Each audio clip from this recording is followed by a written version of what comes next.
Alright, I think we're live. Welcome to the struggle, to the class war. Hit subscribe if you haven't already. And for those who have, keep getting new subscribers. Thank you. I appreciate you. It's been a trying time for me. Bringing you news and things in the class war and the struggle, and I'm living it. I can testify to how tough it is out right now. A lot of people can. But the reason I bring you all this information on this live stream that I call the struggle, the class war, is because there's stuff happening every single day. I'll never forget, a teacher in high school said, while you guys are asleep, they're changing the laws. The laws are changing overnight, and they're not always to benefit you. In fact, I wanted to talk about Steve Wozniak suing YouTube. Is it YouTube? I think so. Or Google. But my internet was froze up, so I didn't get to really find out the depth of what's going on in that lawsuit. But he was talking about the algorithms, and he wants, I don't know, but I'll bring you that news because it's fascinating how working people need the laws to work for them. A lot of this country don't work for working people, especially the people just above the poverty line. Those are the people who are left helpless, pay the most taxes, and basically are on the hook for everything. The wealthy people get bailouts. The poor people are just almost trapped. And the little help they do get is not much. And then when they get just above the water to the floating, boom, they take all the help away and you basically get sucked back in. And us working people, we need to be the ones dictating what the laws are, dictating how the benefits should go, dictating how this system that we've set up should work. But it's wealthy people. I think there should be a fiscal cutoff, not only an age cutoff. I think in Congress, once you're 55, President, Congress, Senate, once you hit 55, you cannot run anymore. I also think once you hit 55, you should have a driver. You shouldn't be able to on the road. Old people getting just as many accidents as teenagers. But there should be some kind of economic cutoff, because if you're in Congress trading stocks worth millions, hundreds of millions of dollars, you can't relate to what's going on, and you ain't making rules that are to 2024 standards. Inflation don't affect you. I think of the old meme from Arrested Development where the mother says, "What could it cost, Michael? $10? And these people are out of touch. And they turn around and are on all the media outlets and telling us that, you just got to stop eating avocado toast to have cereal for dinner. F you have cereal for dinner. But while us working people should be the ones dictating how this country is run, we are all too stressed and too caught up in a grind just to survive, where we can't focus our energy or time into the things that matter most to us, the things that can benefit us. If you've not been paying attention to the news, there's a bunch of basic income programs happening around the country. And these basic income programs are helping people. They're lifting people out of poverty. People are being able to pay their rent or buy a home or cover their medical costs or just get healthier. One story, it was like a mom could buy a home or pay her rent and buy her kids shoes. And the working class is infighting, acting like that's greedy, wanting to be able to provide for your kids. Basic income is an amazing thing, but we're not going to talk about that. I just wanted to bring that up because watching Steve Wozniak sue YouTube, I went, does this benefit us? Just like what's going on in Florida. That's what we're going to talk about. Florida is banning all social media for 14 and 15-year-olds. And it's going to reach to their parents. I mean, I don't know what the punishments are yet. I don't think they've disclosed what the punishments are. It doesn't take place till January 1st of next year. But that's a wild thing. And I don't know if it benefits us. I mean, I don't think social media is healthy for kids at a young age. But let's look at the reality of some things. I would imagine YouTube's going to fight this. YouTube has a whole app, Kids YouTube. YouTube Kids, whatever it's called. They've made billionaires or 100 millionaires. Ryan's Toy World or whatever it is. Ryan's World. I mean, are they gonna ban kids from being YouTube stars? What kind? I mean, it's just weird. And all these things are happening around us, and I don't think it represents the majority of us.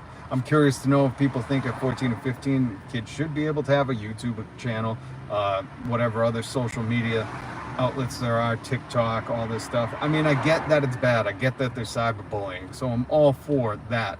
I don't know if it should be on the onus of the parents and the kids exclusively. I think these companies should be held liable too. I mean, they're the one with the resources and the money and the ability.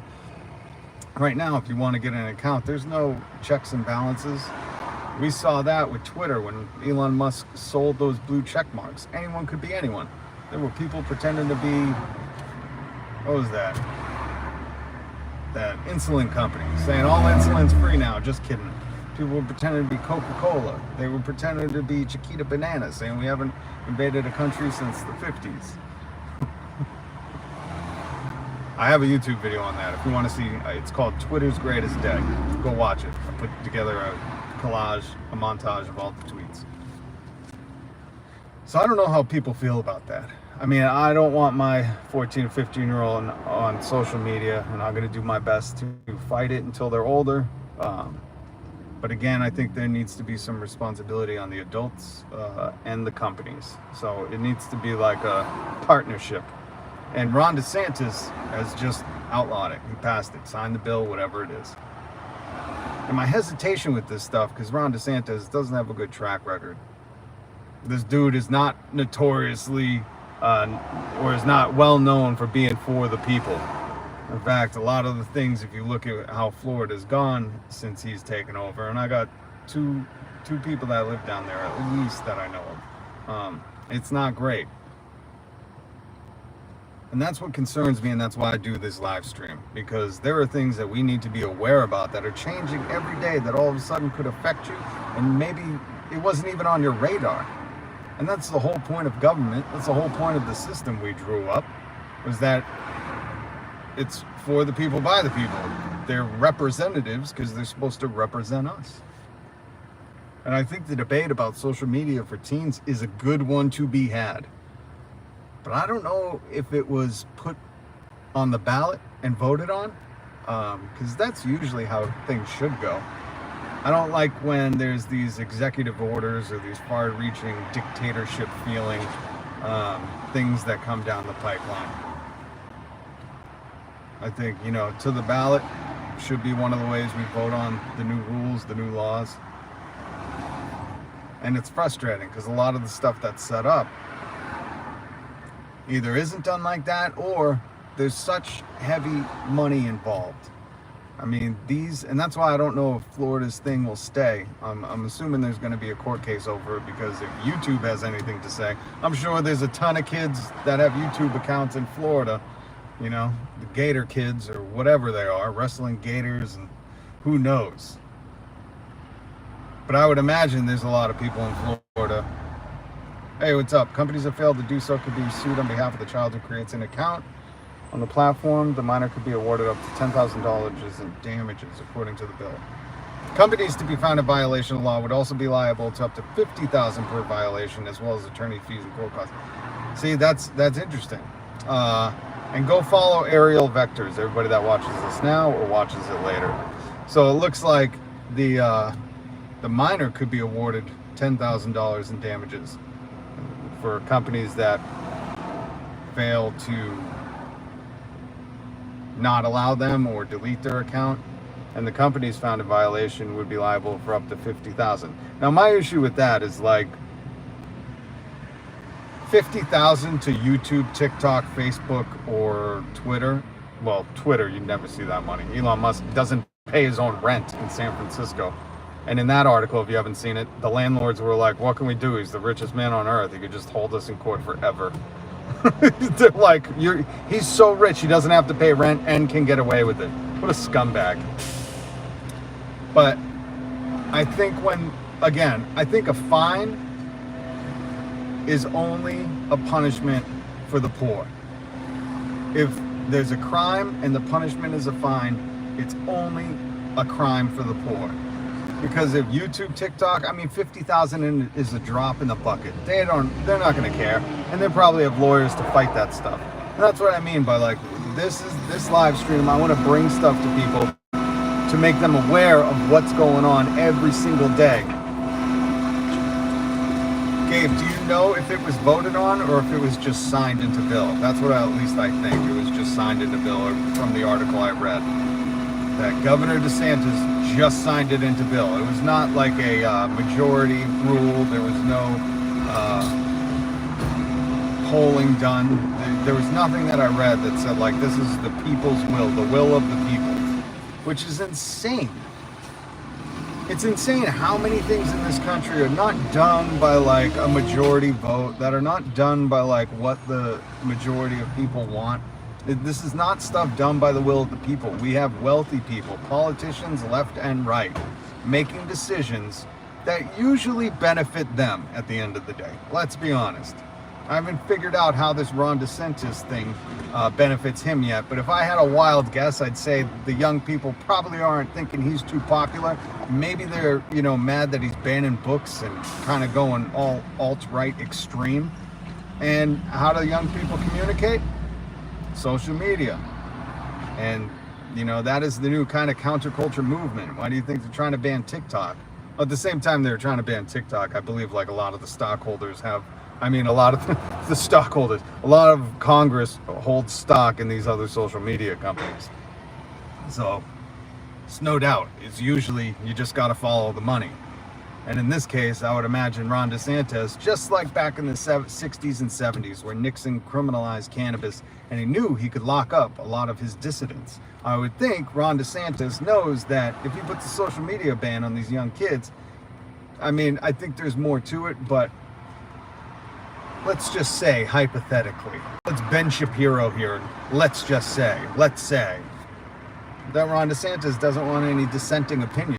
Who knows what door this opens for other social media avenues, and that's why I think it will be challenged as an unconstitutional thing.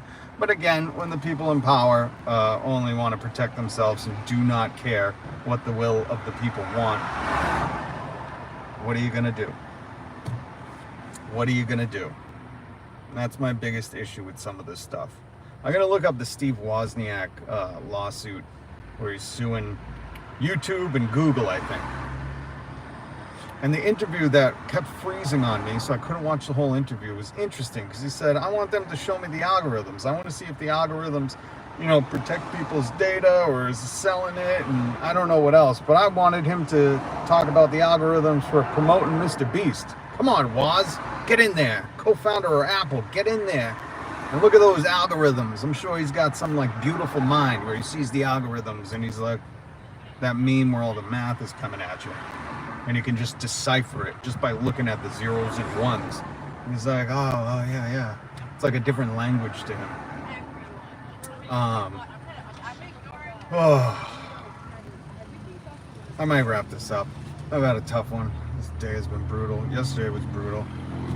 The most amazing thing happened to me yesterday. And amazing is I just had a laugh about it. Trying to enroll in the school, and through the process, they were like, you got to get your transcripts. It should be a simple process. I was like, okay. So I got my transcripts from one of my colleges, went to get the other, and the lady was like, hold on. It doesn't show that college is active anymore. And trying to get my transcripts to this new college to enroll is vital. It's essential. Because they're like, your credits can, transfer in. You'll be set up in a better position. And it turns out the school that I got my degree from closed down in 2017. And they were like, okay, that's an issue because once it closes, it's not accredited anymore. We don't think the credits will transfer. That's where I got my degree. Unreal. So they were like, worst case scenario, you might have to just call up your old high school and get the transcript from there, and then you just start in a different place because the credits don't transfer over. So I'm like, all right, let me worst case scenario this and look up the high school. And I joked with the lady. I was like, imagine if my high school closed down. And what do you know?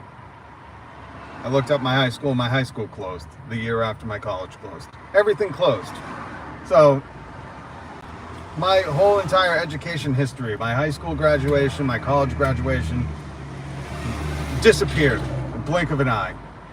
The only thing I have to prove that I graduated from college is student debt. So, insane. That took a little toll on me, and I just had to laugh about it, because I was like, at this point, everything in my life has just been difficult, to say the least. So appreciate if your school, if your college, if your high school still exists, because none of mine do. What do you do about it? So it's just been a tough one. Please hit the subscribe button and the notification bell. I go live. Yesterday I went live twice. I might go live again later today. So the only way you can find out is if you hit the notification bell.